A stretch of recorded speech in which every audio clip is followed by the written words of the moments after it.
Hi day 16 or 30 days weight loss challenge தான் இன்றைக்கி பார்க்க போகிறோம். வெயிட் 74.90 இருக்குது. ஸோ எப்போதும் போல் ஹாட் வாட்டர் குடிச்சிட்டு டீடாக்ஸ் வாட்டரும் குடிச்சிட்டேன். மார்னிங் பிரேக்ஃபாஸ்ட்டாக ராகி சேமியா தான் எடுத்துக்கிட்டேன். கொஞ்சமாக நாட்டு சர்க்கரைலாம் போட்டு ஆட் பண்ணி சாப்பிட்டேன்.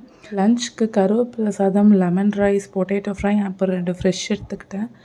கொஞ்சம் வெளியில் போகிற ஒர்க் இருந்ததால் எனக்குன்னு எதுவும் ஸ்பெஷலாக ப்ரிப்பேர் பண்ணல. ஸோ அதே சாப்பிட்டுட்டு குயிக்காக கிளம்பிட்டோம். எங்கே அப்படின்னா மறுநாள் வந்து கும்பாபிஷேகம் அக்கா வீட்டில் புதன் ஸ்தலம். அதனால் இன்றைக்கே குயிக்காக பேக் பண்ணிவிட்டு கிளம்பியாச்சு. அங்கே போயிட்டு அந்த அட்மாஸ்ஃபியர்லாம் பார்த்துட்டு ஜாலியாக என்ஜாய் பண்ணிட்டு ஹாப்பியாக டைம் போச்சு. தம்பியும் ஹாப்பியாக இருந்தான்.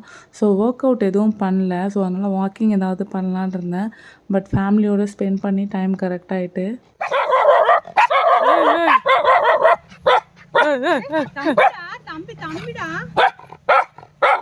ஈவினிங்காக பலாப்பழம் சாப்பிட்டேன். அதோட ஒரு டீ குடிச்சு அதை எடுக்க மறந்துட்டேன்.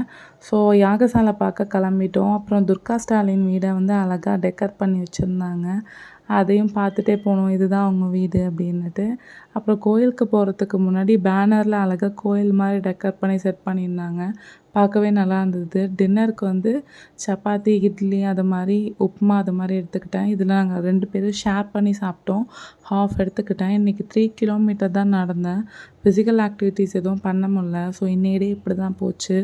ஸோ வீடியோஸை கண்டிப்பாக பாருங்கள். ஃப்ரெண்ட்ஸ் அண்ட் ஃபேமிலிக்கு ஷேர் பண்ணுங்கள். தேங்க்யூ ஃபார் வாட்சிங். பாய்.